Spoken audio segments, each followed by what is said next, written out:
Sara, any thoughts on that po? Kasi nire-raise po ng mga Duterte supporters itong mga concerns na ito, lalo na medyo kainitan nung issue tungkol sa kay Speaker and the Vice President. I think there is no connection. Sa pagpalang araw sa atin lahat, mga kababayan, at narito pa tayo para sa ating panibagong topic na pag-uusapan. Sa pag-uusapan natin, mga kababayan, ang naging interview ni Representative Suarez sa Manila Times pagkatapos nga nila kinandak yung hearing sa pagdinig sa franchise ng Isiminay, which is supposed to be, hindi naman ito yung subject.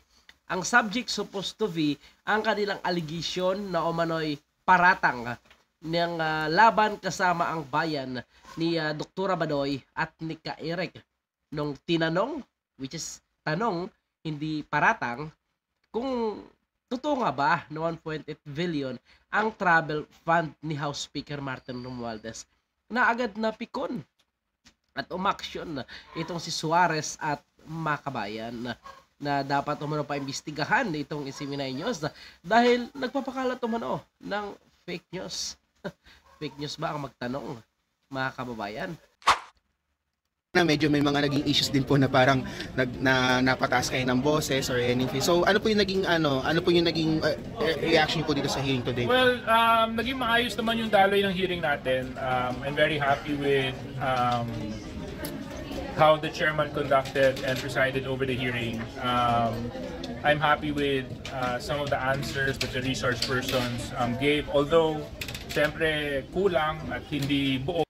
Nakukulangan siya, mga kababayan po natin, hindi daw buo dahil hindi nila nakuha ang kanilang gusto na mapaamin nga ang Isiminay na pagmamay-ari ni Pastor Kibuloy.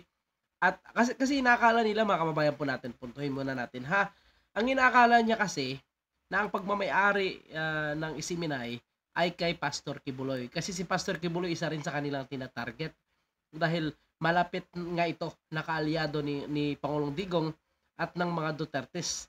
So, alam nila na isa ito sa tumutulong pagdating sa pinansyal sa kampanya. So, kapag tumakbo ang mga Dutertes, mga kababayan po natin, kaya tinatarget nila ito. Pangalawa, ang target din ng kanyang mga kaalyado ngayon na dating oposisyon, itong sila Franz Castro, ay si Pastor Kibuloy pa rin. So, dyan, nabigo sila dyan. Kaya dismayado siya, mga kababayan po natin. At ang source na mula sa Senado ay hindi nila napiga. Kahit nagsigaw-sigaw na ito, nagpapakita na nagalit, tinatakot itong sila Ka Eric na ipapakulong, iko-contempt, pero hindi nila nadala, mga kababayan po natin. Kaya dismayado siya umano. Pero kung tutuusin, mga kababayan po natin, overkill ang kanilang ginawa. Sobra-sobra ang kanilang pandudurog at napaka-personal ang kanyang mga tanong doon sa abogado na si Attorney Tolentino. So, which supposed to be hindi subject yon sa pagdinig doon sa kanilang talagang parang purpose kasi ng pagdinig, 1.8 billion travel fund ni House Speaker Martin Romualdez na umano'y fake news. Pero hindi na punto doon ang kanilang pagdinig. Bagkos sa franchise at ang pagpapabagsak ng Isiminay. So medyo nakakalungkot sa ganung bahagi. But of course, ang kailangan po natin pag-aralan dito ay kung ano po ang epekto nito sa prangkisang ipinagkaloob sa SMNI. So meron pa naman po tayong follow-up hearing sa Tuesday. So we will further get into more details and the other information necessary for the committee to come up with its own recommendation. So medyo ano pa ito, mas matindi itong abangan natin sa sunod na araw, mga kababayan po natin. Kasi handa na rin umano itong si Ka Eric na magpapakulong at handa siya umano magsasalita dito sa House of Representatives. Yan ang ating dapat abangan, ano, mga kababayan. At palagay ko itong si Congressman Suarez dapat din magpaliwanag, ano, kasi unang-una sangkot din umano sa umano'y corruption na nagkakahalaga ng 70 million na ngayon ay nasa ombudsman. So ito po, mga kababayan natin.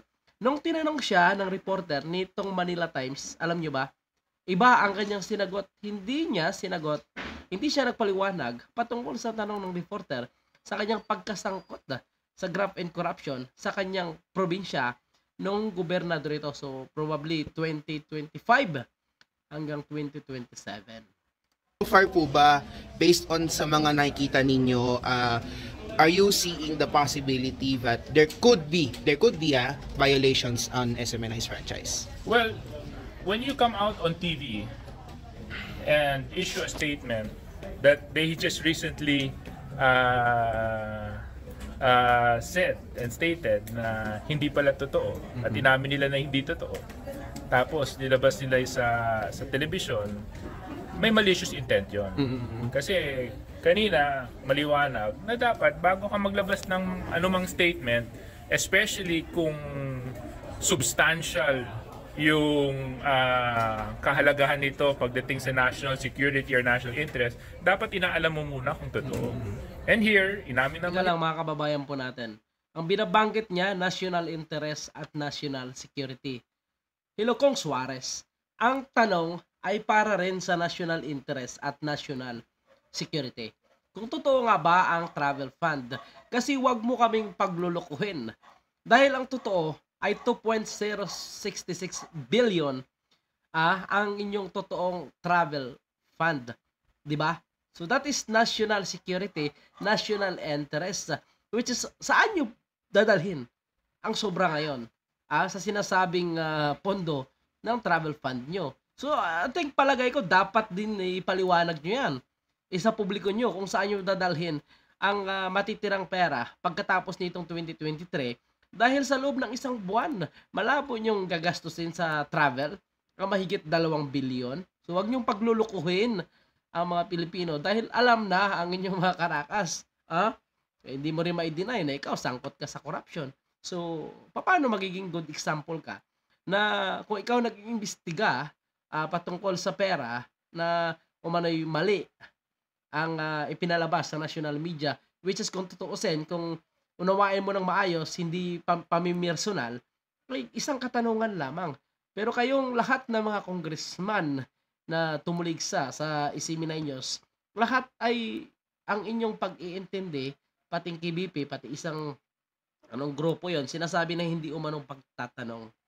Ipagtatanong na nga at hindi nyo replay ang video.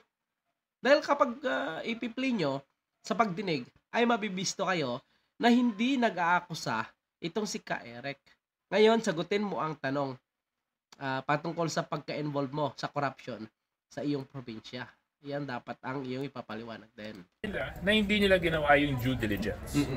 So, we need to focus on that because under Section 4 of their franchise, it specifically says there na mali yun at bawal yun. Kung pardon me for asking this kasi some supporters of former President Duterte are raising beef on social media na kaya daw kayo nagre-raise ng ganitong hearing kasi nga they're raising it on social media, may kaso daw kayo sa ombudsman, and also because nga raw na may kinalaman daw to sa issue between the Speaker and VP Sara. Any thoughts on that po? Kasi nire-raise po ng mga Duterte supporters itong mga concerns na ito, lalo na medyo kainitan nung issue tungkol sa kay Speaker and the Vice President. I think there is no connection. Ako mismo yung tumayo nung Martes dahil doon. So, di ba? I think there's no connection. Ganoon naman talaga kayo Ay tandaan nyo kapag inamin nyo talagang mababatikos kayo lalo. So hindi nyo talaga aaminin para kunwari ay mabait itong si House Speaker Martin Romualdez at hindi nakikialam. Pero wag mo paglulukuhin ng taong bayan. Dahil alam na ng taong bayan kung ano ang inyong plano patungkol sa mga Duterte. Tandaan po natin, pinasan nyo na itong House Resolution na papasukin ng ICC. May impeachment kayo na niluluto. Ngayon, hindi nyo malabas-labas dahil nabuking nadulas itong si Franz Castro. So, ngayon may ICC kayo.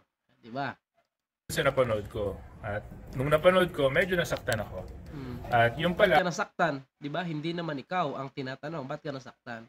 Ibig sabihin, may nag-utos sa kanya, mga kababayan, para mag-react. Yung napanood ko ay hindi tama. So, yun yung pinaka dahilan kung bakit ako tumayo. So, I think, insinuations are with regards to reasons behind the hearings are baseless. We should just take it for what it is. There was a resolution by other congressmen. So yun na nga mga kababayan po natin, linis kamay din itong si Suarez, ano. So ganito ang kanilang strategiya na nakikita po natin. Yung mga traditional na trapo na politiko po mga kababayan, na kawawa naman yung mga bubuto sa kanila, naniniwala at binubuto pa rin sila dahil nakatikim ng mga pera na kinukuha nila mula sa ating gobyerno.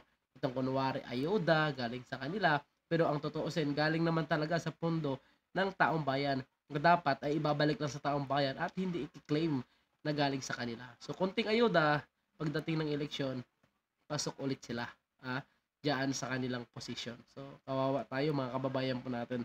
Dapat siguro magising ang mga Pilipino at titingnan talaga kung sino yung mga politiko na sadyang malinis. Yung may mga ganitong kasong corruption, pagnanakaw sa kaban ng bayan, na hindi na dapat ibuto mga kababayan po natin. Kasi tayo at tayo pa rin ang pagnanakawan, lalo na masyado nilang pinipersonal kapag nagtanong ang taong bayan. Ano po ang inyong komento sa loobin, mga kababayan, patungkol sa issue ito? Huwag kalimutan mag-iwan. Maraming salamat at